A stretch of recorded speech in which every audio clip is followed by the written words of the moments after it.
करती है, सरकार हमसे डरती है, पुलिस को आगे करती है, सरकार हमसे डरती है।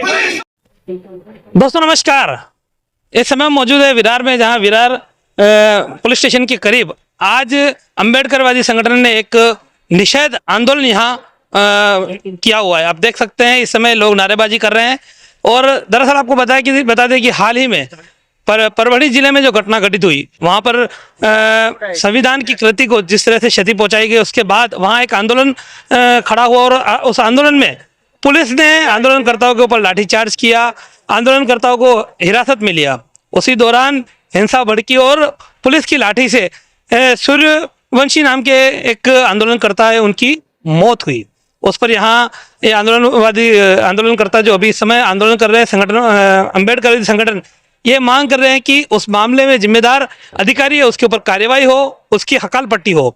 साथ ही साथ इस मामले में वर्तमान सरकार है वो अपना इस्तीफा दे, नहीं तो आंदोलन और तीव्र हो जाएगा।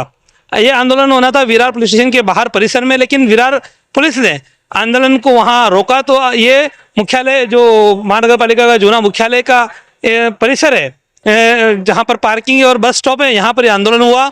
इस आंदोलन में आंदोलनकर्ताओं ने क्या कुछ कहा वो सुनिए वीडियो में आगे। फिलहाल आज के लिए अभी के लिए इतना ही। नमस्कार, जय हिंद, जय महाराष्ट्र। तीर्थराज भागवत लोखंडे, प्रशासनाच्या इमारतीसमोर आपलं आंदोलन होतं, मात्र याच इमारतीच्या मागच्या साईडला आपलं आंदोलन होत आहे, याच्या मागचं नेतृत्व काय? आज संपूर्ण महाराष्ट्रामध्ये रिपब्लिकन सेनेचे सरसेनानी आनंदराज आंबेडकर साहेबांनी आज बंदची हाक दिली होती आणि त्या बंदच्या हाकमध्ये संपूर्ण महाराष्ट्रामध्ये या ठिकाणी बंद पुकारण्यात आलेला आहे। ज्या परभणीमध्ये झालेल्या घटना आहेत की संविधानाची त्या ठिकाणी प्रतिकृती आहे ती तोडण्यात आली, त्याच्यानंतर संपूर्ण जिल्ह्यामध्ये त्या ठिकाणी मोठ्या प्रमाणामध्ये आंदोलन छेडण्यात आलं। त्या आंदोलनामध्ये आमच्या सर्व भीमसैनिकांना कॉम्बिंग करून त्या ठिकाणी पोलीस स्टेशनमध्ये आतमध्ये टाकण्यात आलं आणि त्या ठिकाणी त्यांना एवढी मारहाण केली की आमचा त्या ठिकाणी असणारा शहीद सोमनाथ सूर्यवंशी याचा त्या ठिकाणी मृत्यू झालेला आहे आणि त्या मृत्यूच्या निषेधार्थ या ठिकाणी आम्ही प्रशासनाचा निषेध करण्यासाठी हे आंदोलन आम्ही छेडलेलं आहे। काय मागणी आहे?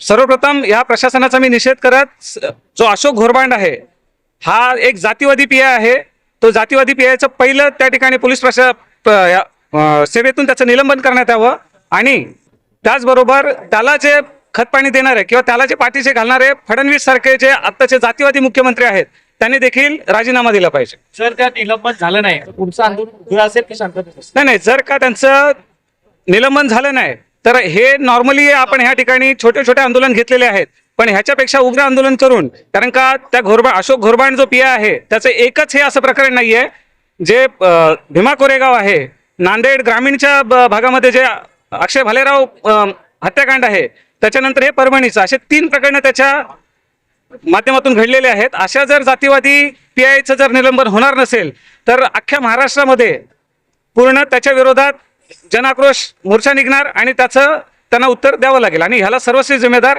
फडणवीस सरकार असणार आहे। आपण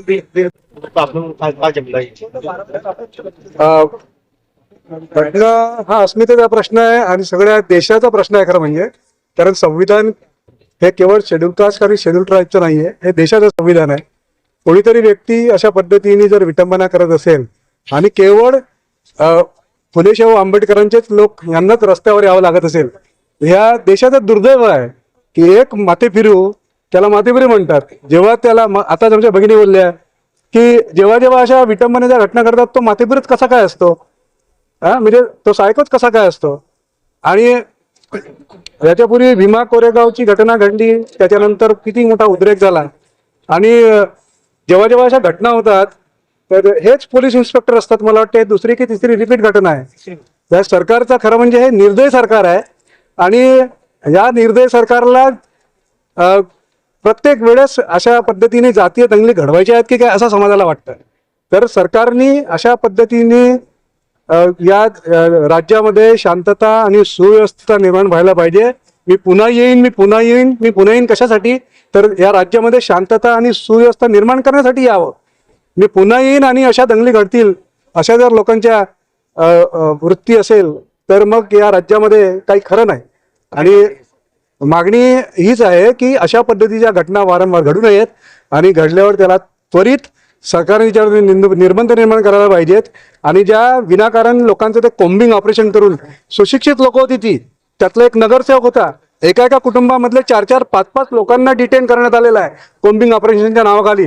आणि ज्या निर्दयीपणे सरकारचं समर्थन असल्याशिवाय अशा प्रकारची निर्दयी वागणूक म्हणजे आंदोलनकर्त्यांना मिळू शकत नाही. तर हे पूर्ण सरकारचं प्रीप्लांट होतं की काय, अशा प्रकारे समाजामध्ये एक उत्स्फूर्त प्रतीक्षा. मी मुंबई विद्यापीठाचा कुलसचिव म्हणून निवृत्त झालो. मला असं वाटतं की हे सरकार अत्यंत निर्दयी आहे आणि हे विशेषतः शेड्यूल कास्ट, शेड्यूल ट्राईब्स आणि फुले शाहू आंबेडकर विचारधारा मांडणाऱ्या लोकांसाठी अतिशय निर्दयी असं हे सरकार आहे, असं माझं स्पष्ट मत आहे. याची कमिशन ऑफ इन्क्वायरी करायला पाहिजे, साधी इन्क्वायरी नाही. कमिशन ऑफ इन्क्वायरीच्या ऍक्ट खाली कमिशन अपॉइंट करून याची रिसर्च चौकशी व्हायला पाहिजे आणि या लोकांना जबरदस्त शासन व्हायला पाहिजे. आणि आता अधिवेशन सुरू आहे, या अधिवेशनामध्ये देखील याच्यावरती चर्चा शून्य प्रहरामध्ये व्हायला पाहिजे, खरं म्हणजे चर्चा, अशी आमची मागणी आहे. सर आपलं नाव काय? माझं नाव नरेश लोखंडे, सेना पालघर जिल्हा अध्यक्ष. आज आम्ही विरार पोलीस स्टेशनला या ठिकाणी जाहीर निषेधार्थ आंदोलन छेडलं आहे. कारण परभणी या ठिकाणी झालेल्या आपल्या भीमसैनिकाचा पोलीस कस्टडीमध्ये जो मृत्यू झाला आहे त्याला एकमेव कारण आहे PSI अशोक बोरबड यांचं निलंबन व्हावं असं आम्ही शासनाला या ठिकाणी निवेदन देतो. आणि त्यांच्या जाहिराती निषेधार्थी आज भीमसैनिक रस्त्यावर आंदोलन करतात. पोलीस स्टेशनचा परिसर सोडून तुम्ही इकडे का आलाय? आम्ही काल संध्याकाळी पोलीस स्टेशनला जेव्हा निवेदन देण्यासाठी गेलो तर आमचं मूक आंदोलन होतं, पण मूक आंदोलन करूच नये असं तिथल्या गायकवाड साहेबांचं म्हणणं होतं. रात्री 11 वाजता आमच्या भीमसैनिकांना चुकीच्या पद्धतीने नोटीस देण्यात आली आणि हा उद्रेक आज या ठिकाणी आपल्याला पाहायला पाहिजे. काय मागणी आहे सर सरकार?